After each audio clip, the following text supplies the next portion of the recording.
आप सुन रहे हैं डीजे रवि रंगीला ऑफिशियल को सुगौली का शानदार प्रस्तुति।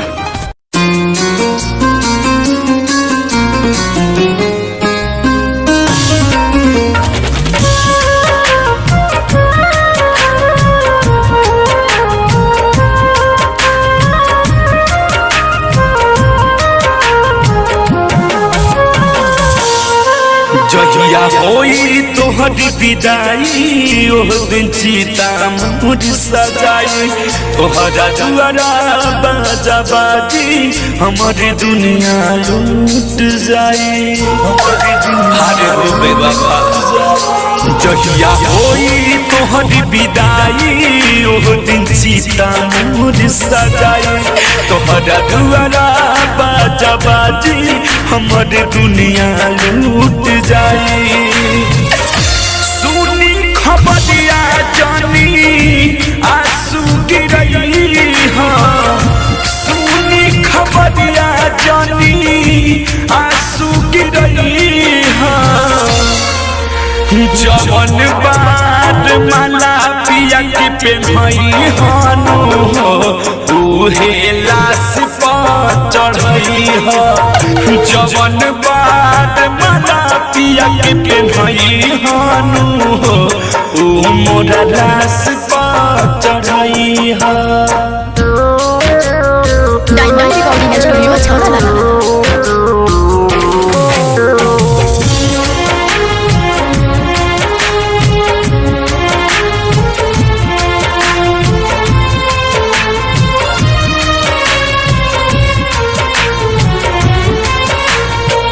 ओढ़ी डोली चढ़ी पिया घर जाइबू बन के तू मेहमान हो छुट्टी जे प्यार दीजी देहब परान हम कफन ओढ़ी जाइब शमशान हो कफन ओढ़ी जाइब चुनरी ओढ़ी डोली चढ़ी पिया घर जाइबू बन के तू मेहमान हो छुट्टी जे प्यार दीजी देहब परान हम कफन ओढ़ी जाइब शमशान हो। आखिरी दीदार होई मुँह देखे आई हाँ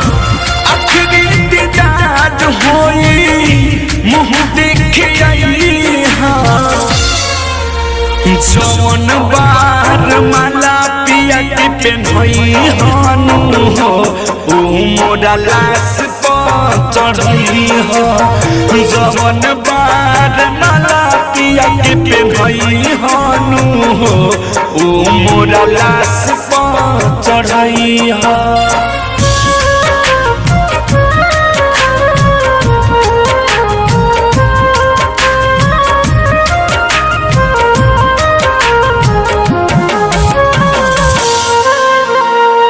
तोहर घर बस गइल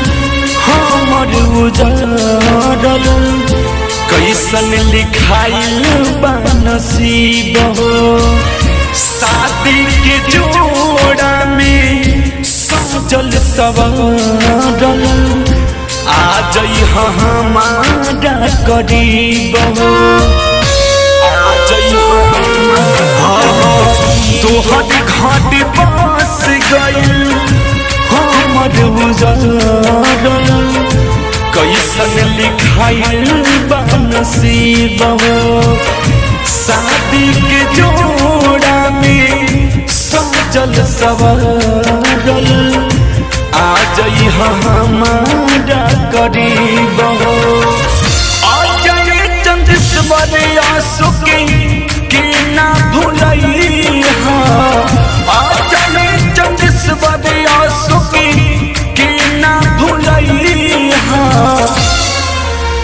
जवन बात माला पिया के पेन्हई हानो उ मोरा लाश पर चढ़ई हो जवन बात माला पिया के पेन्हई हानो उ मोरा लाश पर चढ़ई हा। डायमंड रिकॉर्डिंग स्टूडियो छौड़ा दाना।